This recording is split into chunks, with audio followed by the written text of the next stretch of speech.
Bom, pessoal, sem mais delongas, né? Dá uma olhada para mim nesse cilindro hidráulico aqui. Imagina se você fosse desenhar ele, como que seria difícil desenhar esse bichinho, esse trombolhozinho aí. Do lado, gente, aqui do lado direito, eu já tenho a representação dele em forma técnica, né? Ah, professor, mas não foi feito à mão livre, ou com instrumento que seja, não foi feito. Por que eu estou estudando desenho técnico? Pessoal, obviamente que isso aqui foi feito em uma ferramenta computacional. A gente pode tomar o AutoCAD aí como exemplo, né? Obviamente que se vocês fossem desenhar esse cilindro na mão livre, vocês vão gastar um tempo, a probabilidade do erro existe, né? Aquela coisa, o computador ele elimina boa parte dessas situações. Mas de nada adianta eu colocar o profissional na frente do computador, na frente do AutoCAD e falar bem assim para ele: meu querido, isso aqui é a área gráfica, isso aqui são os comandos básicos, comandos de linha, comando de aparar, comando de cortar, comando de transformar a malha em malha isométrica, tá? São conhecimentos aí do AutoCAD, mas se eu não... beleza, eu apresentei isso tudo pro camarada. Desenha agora para mim uma perspectiva isométrica, bate as vistas ortográficas, indica o plano de corte na vista frontal, realiza o corte na vista superior, faz a cotagem toda na vista superior de forma em cadeia. Falar um troço desse pro camarada, ele não entendeu o que é desenho técnico, ele fala, que merda é essa, né? Então não adianta o cara ir direto para o AutoCAD se ele não souber a base. E não adianta a gente falar bem da base se eu não falar de onde surgiu as coisas, né? Então essa aí é minha estratégia, eu acho uma boa estratégia de ensino, inclusive, a gente pegar na história da coisa para poder trazer o conteúdo e apresentar para vocês, assim, para poder deixar ele mais palpável, digamos assim, né?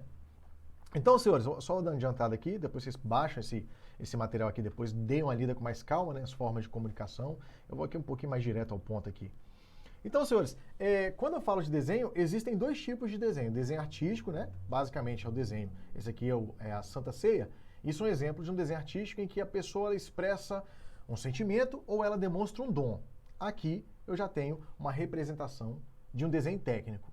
Veja que não existe sentimento, não existe necessidade de um dom. Pô, professor, você está falando que eu não preciso de uma necessidade de dom para poder desenhar os meus desenhos técnicos? Nenhuma. Obviamente que uma pessoa aprende mais rápido que a outra, isso é normal, o ser humano é diferente um do outro, graças a Deus, né? Se fosse todo mundo igual, a gente não teria tanta coisa diferente no mundo. Mas a gente tem um tempo de absorver as coisas diferentes. A verdade é essa. Mas o desenho técnico, se a pessoa ela for devidamente treinada e instruída, ela consegue executar qualquer projeto mecânico, qualquer projeto técnico aí. É só utilizar os instrumentos corretamente e as técnicas normalizadas pela ABNT, que trata aqui a normalização no Brasil, que é a Associação Brasileira de Normas Técnicas, né? Aí eu peço a vocês, depois para pegar esse e-book, eu vou deixar ele aqui para vocês baixarem, dá uma olhadinha em todas as normas, depois eu vou pedir para vocês para chegarem bem aqui, ó. Deixa eu dar uma adiantada, depois eu volto. Depois eu vou pedir vocês para virem bem aqui. Nessa telinha aqui, ó, acessar esse site, depois eu vou passar o arquivo para vocês, e estudar, dar uma olhadinha, conhecer como a ABNT trata essas normas aqui, ó, que também está disposta aqui nesse material que eu vou deixar para vocês daqui um minutinho, tá bom? Então vocês dão uma olhada na norma, vocês vão ver de onde eu tiro essas informações, elas vêm daqui, ó, do catálogo da ABNT. Pessoal, mas como eu estou falando para vocês, existem tipos de desenhos, o desenho artístico e o desenho técnico, que também é dividido nos seus tipos, né? Aí você tem um desenho de esboço, desenho preliminar, desenho de croquis, tem um monte de tipo de desenho técnico. Na verdade, classificação de desenho técnico, né? Eu vou focar aqui especificamente para vocês nos que a gente mais vai utilizar, tá? Então a gente tem aqui, ó, quanto ao aspecto geométrico, grau de elaboração, grau de detalhamento, material empregado, técnica de execução, método de obtenção, tá? E eu vou, obviamente, focar nos que a gente mais usa aí dentro da área industrial, que é o que a gente precisa dominar de fato, né? Igual eu tive aqui uma pessoa conversando comigo há pouco e ela falou: professor, eu preciso entender desenho técnico porque por diversas vezes eu vou em campo operacional, eu vou nas empresas fazer a consultoria e eu preciso fazer um rabisco, colocar uma cota, então eu preciso pegar esse conhecimento. Então, assim, nessa linha de raciocínio que a gente vai trazer esses conteúdos para vocês, tá? Pessoal, quanto à classificação relacionada aos aspectos geométricos, eu tenho aqui, por exemplo, os desenhos projetivos, né? São os desenhos, basicamente, todos os desenhos industriais, seja ele na construção civil, seja ele na área da mecânica, são desenhos projetivos, né? Vêm da área de projetos, são desenhos projetados, eles garantem aí a assertividade do seu projeto se você seguir à risca o que foi apresentado ali no desenho, tá? Aí tem os outros modelos de desenho, depois vocês dão uma lida com calma, tá? Que são menos importantes. Agora, quanto à segunda classificação, desenho de esboço. Esse é muito importante, por quê? Porque nem sempre você precisa, de fato, fazer um desenho técnico de uma situação para você tomar uma informação. Às vezes você faz um esboço, desse esboço você insere... Esboço é um desenho à mão livre, né, que você busca representar de forma real ali o que você está enxergando, a forma mais próxima da real, só que você não se preocupa muito com qualidade no sentido de linhas retinhas, qualidade na traçagem, você só se preocupa mesmo em trazer a informação. Agora imagina que nesse mesmo esboço eu comece a inserir as medidas nele, né, como eu estou apresentando aqui, por exemplo. Eu estou inserindo algumas medidas, aqui é só simbólica, né, tá botando letra. Eu coloco uma medida, eu me preocupo um pouquinho com a proporcionalidade agora, mas é feita à mão livre ainda. Mas agora eu estou me preocupando com a qualidade, com a proporcionalidade, de modo que se eu entregar esse croquis para alguém, a pessoa consiga fabricar. Aí eu estou falando de um desenho à mão livre, só que o croquis, que é o que a maioria de vocês, se forem trabalhar como inspetores em áreas operacionais, se tiver que desenvolver, vão desenvolver aí nos seus ambientes de trabalho. É o croquis. O esboço ele é mais para dar uma ideia inicial de um projeto, né?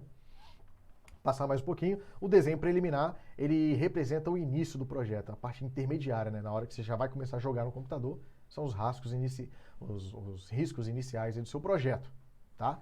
E depois o desenho definitivo é, de fato, o seu projeto, como vocês podem acompanhar aí na tela, o seu projeto pronto, o seu desenho totalmente executado, né? Tem um outro desenho que eu quero mostrar para vocês também, que é o desenho de componente. Por exemplo, se eu tenho um desenho definido, eu sei que eu não ia falar não, mas eu vou puxar uma ressalva aqui para vocês. Mas se eu tenho aqui um desenho de conjunto, como vocês estão acompanhando na tela, e às vezes eu quero mostrar um elemento desse conjunto, é comum eu pegar esse elemento e mostrar só ele, como vocês podem acompanhar agora, e eu chamo isso de um desenho de componente, tá? Que é a hora que eu apresento só o componente de um conjunto como um todo, porque de repente é ele que vai ser fabricado, é ele que eu vou ter que mandar comprar. Beleza, pessoal? Aqui também eu tenho um outro desenho que é muito utilizado na indústria. Às vezes eu tenho um componente mecânico, uma peça, e eu preciso mostrar uma informação numa parte muito pequenininha. Eu posso selecionar essa parte, ó, esse círculo aqui já é o suficiente para isso. Aí eu chamo de det A ou detalhe A, tanto faz. Ou você dá outra letra, B, C, depende da quantidade de vezes que isso ocorreu. Aí você bota lá det A, det B, det C, e depois você logo ao lado, ou no espaço livre da folha, você escreve ó, detalhe A, aí a pessoa olha, é daqui que está vindo isso, ó. Aí aqui você consegue inserir a informação que você quer, ó, informação de raio, tá vendo? Então essa aqui é uma outra estratégia também que a gente usa em desenho técnico para passar uma informação.